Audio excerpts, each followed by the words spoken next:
He vanished from the tennis world for almost 4 months, and nobody, not the fans, not the pundits, not even his rivals, knew exactly what was happening behind closed doors. But now Carlos Alcaraz is finally stepping back into the spotlight, and what's unfolding around his Cincinnati comeback is bigger, messier, and more emotional than anyone expected. So if you love tennis drama, redemption stories, or just want to know why one of the greatest young athletes on the planet suddenly disappeared from Grand Slam after Grand Slam, stay with me until the end, because this story has twists you will not see coming. It all started back in April 2026, at the Barcelona Open, on what should have been just another routine win for the world number 3. Alcaraz beat Otto Virtanen of Finland in the opening round. Everything looked normal, the crowd was cheering, his footwork was sharp, his forehand was as brutal as ever. But something was wrong. During that match, he suffered inflammation of a tendon in his right wrist, the kind of injury that doesn't scream danger right away, but quietly festers underneath, and instead of continuing to fight through it, Alcaraz made the painful decision to withdraw from his very next match. At the time, fans thought it was just precaution, a minor setback, a few weeks off at most. Nobody imagined that this single moment on a Spanish clay court would trigger one of the most dramatic absences of his career. Because what followed wasn't a quick recovery, it was a slow, agonizing disappearance. He missed the rest of the clay court season. He missed the French Open, a tournament where he is a former champion and one of the most dangerous players on that surface. Then came Wimbledon, the tournament that made him a global superstar, the grass where he had already etched his name into tennis history, and he wasn't there either. 2 Grand Slams, gone. Just like that. Can you imagine being one of the best tennis players alive and watching from your couch as the biggest tournaments in the world happen without you? That's exactly what Alcaraz had to endure, and it wasn't just physically painful, it was mentally brutal. While he sat out, the tennis world didn't pause for him. His fiercest rival, Jannik Sinner, went on an absolute rampage, sweeping up Masters 1000 titles on clay and successfully defending his Wimbledon crown against Alexander Zverev, building a lead that seemed almost impossible to catch up to. And here's the number that should shock you. Alcaraz dropped more than 5,000 ranking points during his absence. 5,000. Let that sink in. That's not just a dip, that's a landslide. And it caused something that hadn't happened since May of 2025. Alexander Zverev leapfrogged him in the rankings, pushing Alcaraz down the ATP ladder while he could do nothing but rest, rehab, and watch. Sinner, meanwhile, now sits an almost unthinkable 5,290 points ahead of him. So the question everyone was asking online, in forums, on social media, in every tennis group chat imaginable was simple. Is Carlos Alcaraz ever coming back the same? Is this the beginning of the end for the boy wonder of Spanish tennis? Or is this just the calm before an explosive storm? Because here's the thing about Carlos Alcaraz that people forget. He has never been a player who does anything small. Whether it's winning a Grand Slam final at 20 years old, or smashing a racket in frustration after a brutal loss, everything with this kid is dramatic. Everything is emotional. Everything is larger than life. And that emotional intensity? It didn't disappear during his injury. If anything, it multiplied. Behind the scenes, according to multiple reports coming out of Spain, Alcaraz's recovery has been treated like a sacred, carefully guarded mission. His team, led by the trusted medical guidance of specialists monitoring his wrist, made one thing brutally clear from day one. There would be no rushing back. No matter how much fans begged, no matter how much the tennis world speculated, this wasn't going to be about ego or pride. It was going to be about doing this the right way, because everyone around him understood a terrifying truth. Wrist injuries have ended careers before. Think about players like Dominic Thiem or Juan Martín del Potro. Both of them had their careers derailed, their primes stolen, by wrist problems that never fully healed the right way. And Alcaraz's team knew that history all too well, which is exactly why his comeback wasn't measured in weeks. It was measured in months, in careful stages, in small, deliberate steps that most fans watching from the outside couldn't even see. It started with an immobilizing splint. Just imagine that for a second. One of the most electric, explosive right-handed forehands in tennis, locked away, completely still, while its owner had to sit and wait and hope. Then came left-handed drills, just to keep some kind of movement, some kind of rhythm, without stressing the injury. Slowly, carefully, they introduced light racket movements with the right hand, rebuilding his stroke mechanics piece by piece, almost like reconstructing a machine from scratch, making absolutely sure that pressure never touched that healing wrist. And through it all, there was silence. Real silence, not just from Alcaraz's racket, but from Alcaraz himself. He wasn't doing press conferences explaining his condition. He wasn't giving dramatic interviews. For months, all fans had were glimpses, training videos here and there, hints from insiders, quiet updates from Spanish media, small breadcrumbs that kept the hope alive but never gave the full picture. And that silence? That's exactly what makes this comeback story so explosive right now, because after 4 months of near-total quiet, the walls are finally starting to come down. Reports emerging just this week reveal that Alcaraz has entered what insiders are calling the final stage of his recovery. His wrist, according to a report from the Spanish newspaper La Verdad, is now described as fully healed. Fully healed. After everything, after the splint, after the missed majors, after watching his ranking crumble in real time, his body has apparently given him the green light.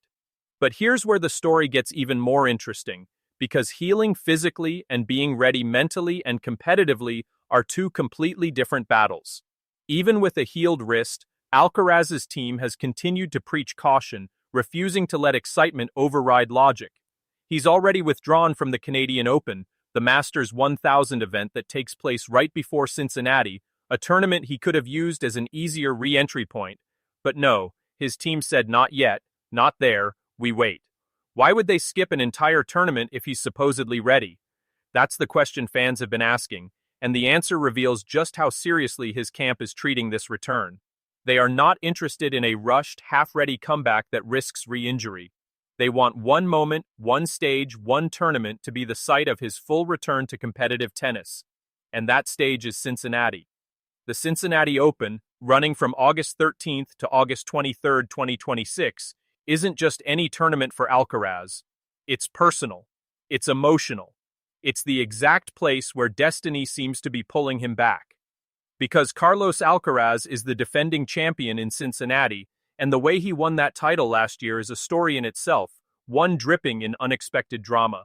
In the 2025 final, Alcaraz raced out to a commanding 5-love lead against none other than Jannik Sinner, the world number 1, the man now sitting thousands of points ahead of him in the rankings. But that final never finished in the way anyone expected.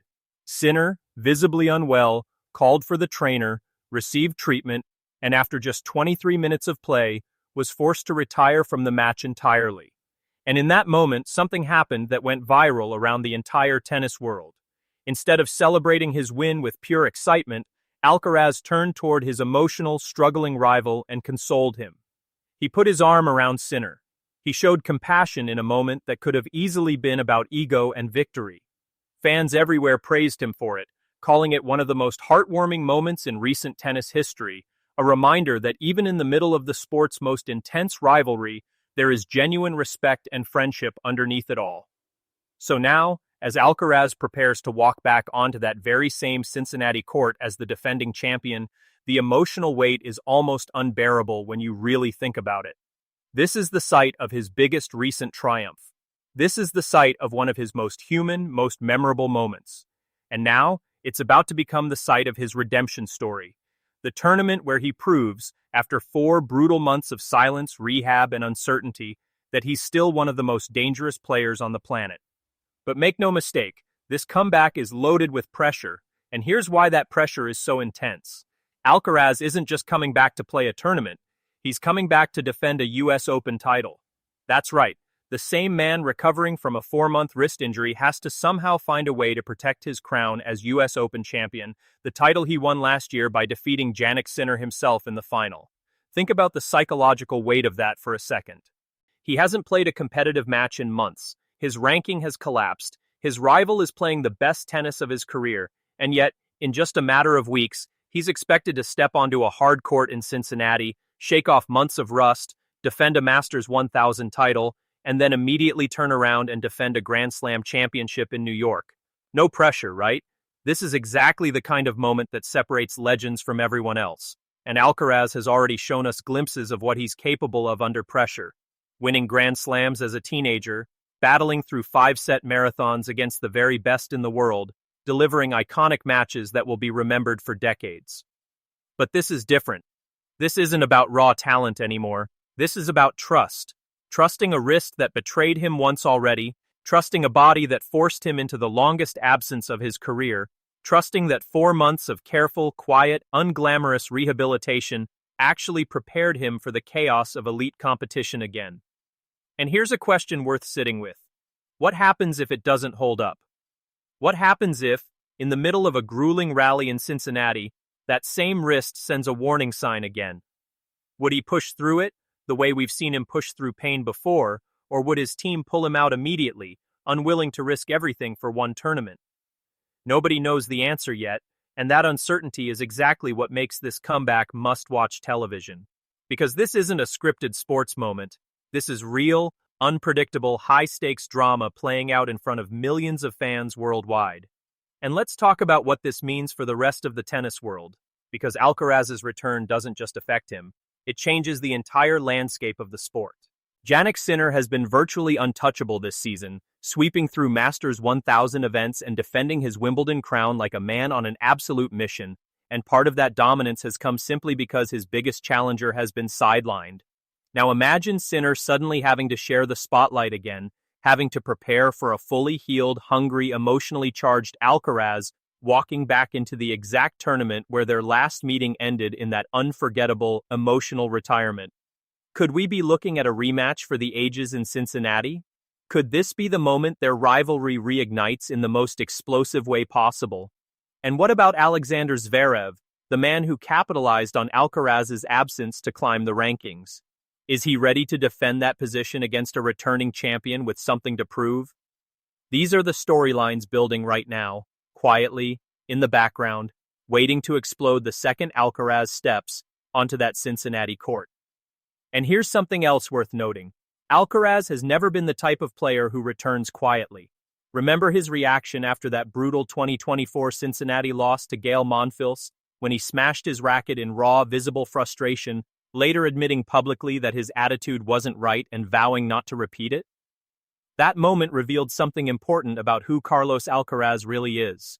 Not a robotic, emotionless competitor, but a fiery, passionate athlete who wears his heart on his sleeve, who feels every win and every loss deeply, who cares so much about the game that frustration sometimes boils over in front of millions of viewers.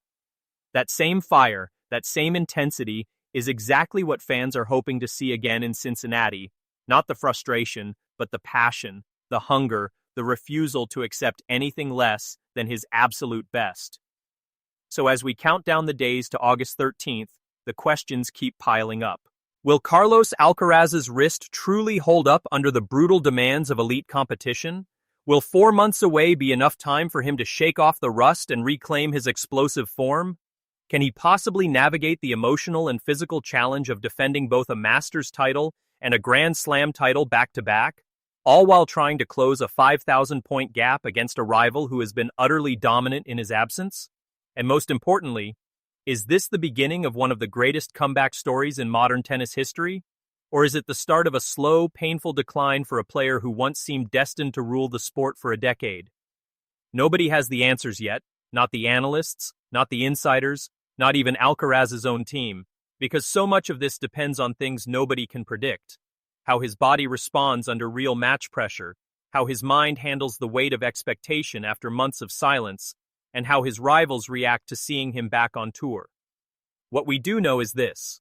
Carlos Alcaraz, one of the most electrifying, fearless, emotionally driven athletes in modern sports, is finally ready to step back into the arena, and whatever happens in Cincinnati is going to set the tone for the rest of his season, possibly the rest of his career. This is a story about resilience, about patience, about the terrifying uncertainty of trusting your own body again after it lets you down at the worst possible moment. It's about a young champion forced to watch history happen without him, forced to sit quietly while his greatest rival rewrote the record books, and now finally given the chance to answer every doubt, every question, every whisper about whether he can still be the player everyone once believed he'd become. So here's what I want you to do. If this story has you as invested as I am, hit that like button right now, because trust me, this comeback is going to be one of the biggest storylines in tennis this year, and you do not want to miss a single moment of it. Subscribe and turn on notifications, because when Alcaraz steps onto that Cincinnati court, we are going to be covering every single second of it, breaking down every match, every reaction, every emotional beat of this incredible comeback story. And drop a comment below right now. Do you believe Carlos Alcaraz can defend his Cincinnati title after 4 months away? Do you think he can hold off Jannik Sinner's historic dominance and somehow defend his US Open crown too? Or do you think this injury has changed something in him permanently? I want to know what you think, because this is exactly the kind of debate that makes tennis fandom so incredible. The countdown has officially begun. The silence is finally breaking. And in just a matter of weeks, we're going to find out whether Carlos Alcaraz still has what it takes to remind the entire world why he became a global superstar in the first place. Stay tuned, because this story is only just getting started.